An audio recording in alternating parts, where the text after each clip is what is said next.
So there's a boy, and he wakes up in a room. Um, Seems like he doesn't know how he ended up there or like what's going on, and um, he wakes up and sees a dog that's looking back at him, and the dog is tethered to a pole in the middle of the room, and uh, obstructing his way to the exit. And every time he tries to exit the room, like maneuver past the dog gets aggressive, and the boy can't get past the dog. But um, the boy then gets closer to the dog without trying to without intending to get out of the room, and the dog has no reaction. So as he gets closer to the dog, he realizes, like, he starts petting the dog, and he realizes the dog is malnourished and really like weary looking. So he's finally able to get out of the room, and he enters a kitchen or yeah, he goes to the kitchen, opens the fridge to get milk and food for the dog, and he can only bring. He has the food in a bowl and the milk in a separate bowl, and he can only bring one of them at a time. So he gets back to the room with the bowl of food, and his mother is there, and she starts speaking to him inaudibly, and the boy is just trying to feed the dog, but I think the dog like is not eating. Um, and the mother keeps talking, but the boy just ignores her, and he leaves the room again to go to the kitchen and retrieve the milk this time. And he gets back, and the mom's like talking more, and and then the boy's grandmother enters the room as well, and then they're both talking to him. Can't make out what they're saying. And the grandmother has a bag of pasta in it, and she's offering it to the boy, but the boy doesn't want. The boy just ignores the grandmother and his mother, and he just lies down next to the dog and continues petting it.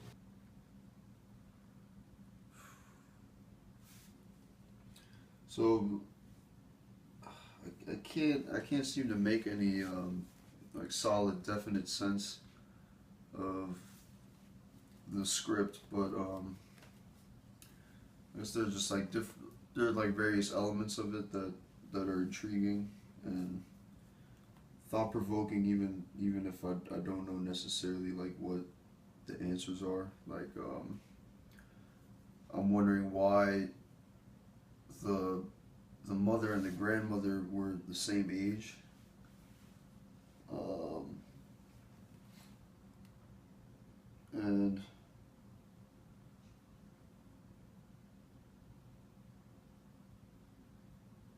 yeah, I don't know.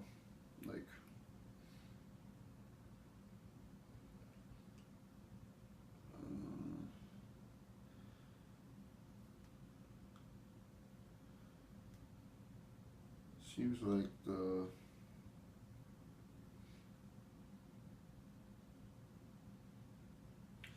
seems like the dog. I mean, the dog didn't want the boy to leave the room initially for some reason, and then even when he comes back with the food, the dog is uninterested in, right? It doesn't like take the, it doesn't eat the food or drink the milk. Like as if it wants to die, and the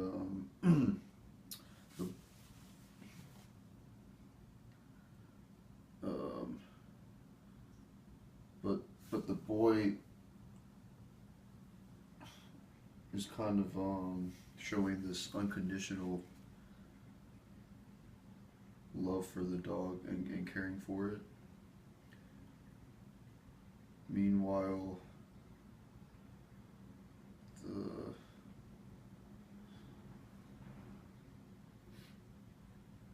mm,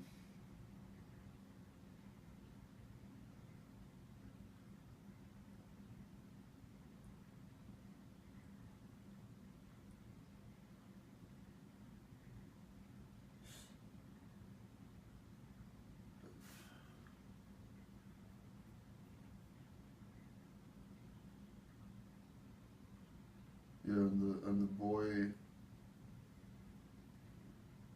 boy is also not interested in the grandmother's food that she offers.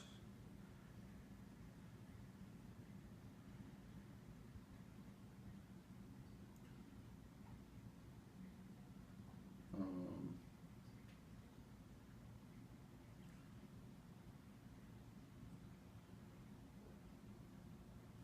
I guess it's as if not being able to tell what the mother and the grandmother are saying.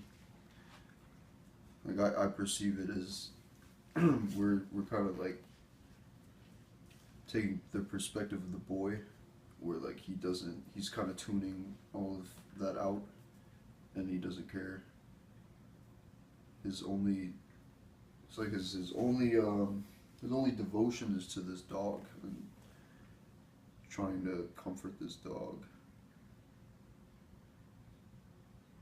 But I feel like hmm,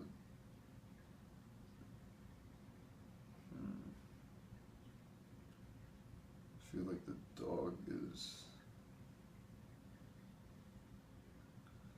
maybe not that it wants to die, but it's just so old and weak that it's become indifferent and hopeless. The story begins with a 13-year-old Filipino boy. In my head, he's like 7 or 8.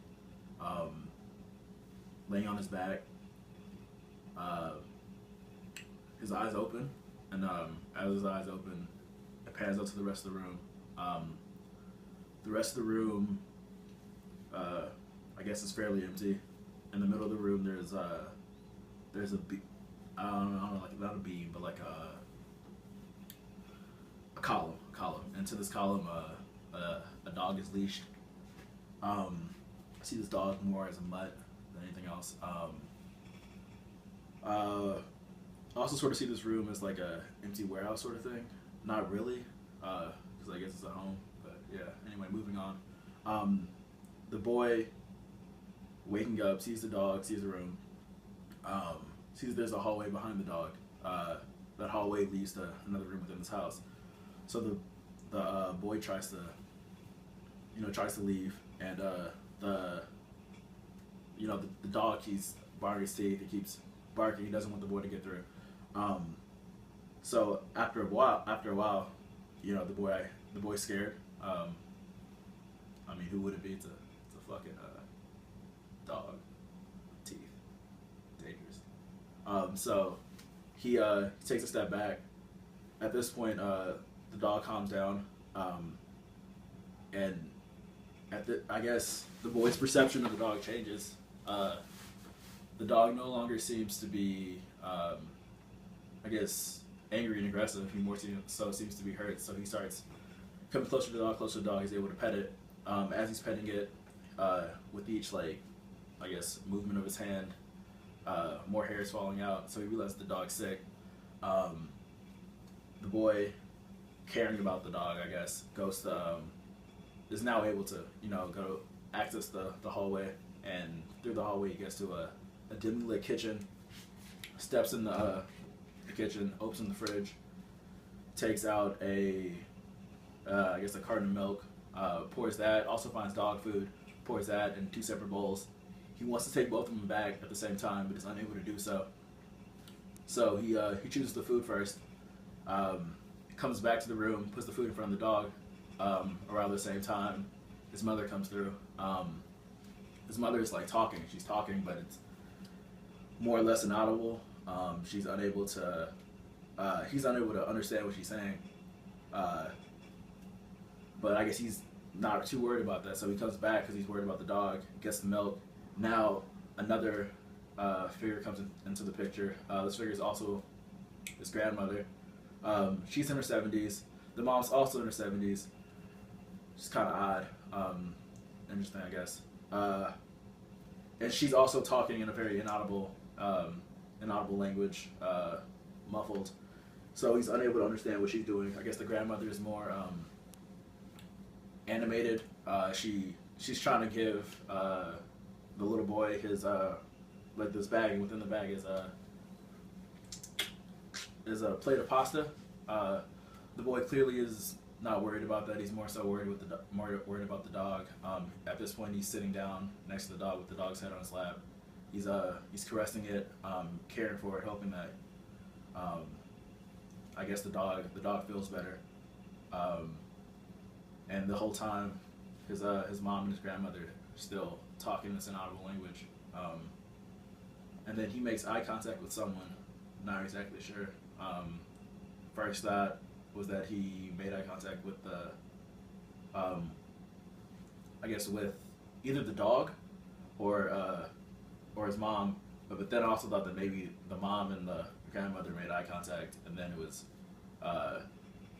yeah, and that was it.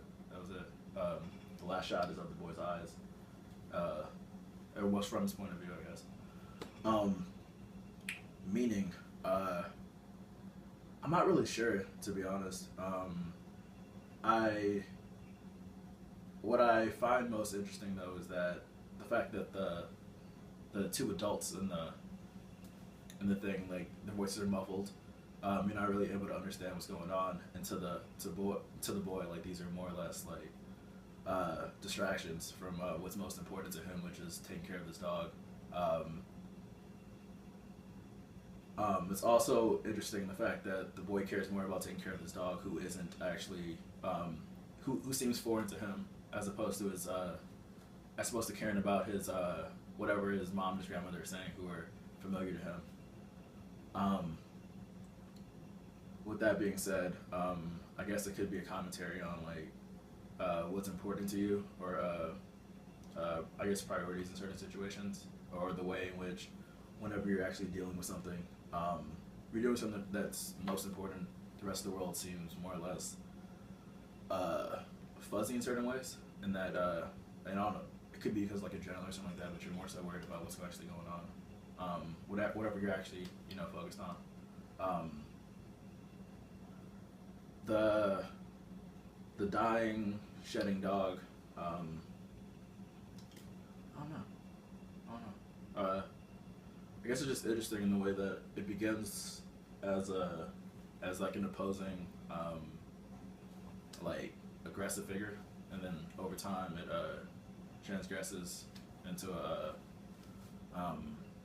like a sick, a sick creature, object, whatever, that's actually in need of care.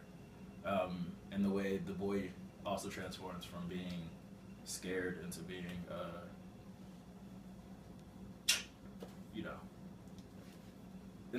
from being scared into being like a position in which she's able to help other people, or in this case a dog. Yeah.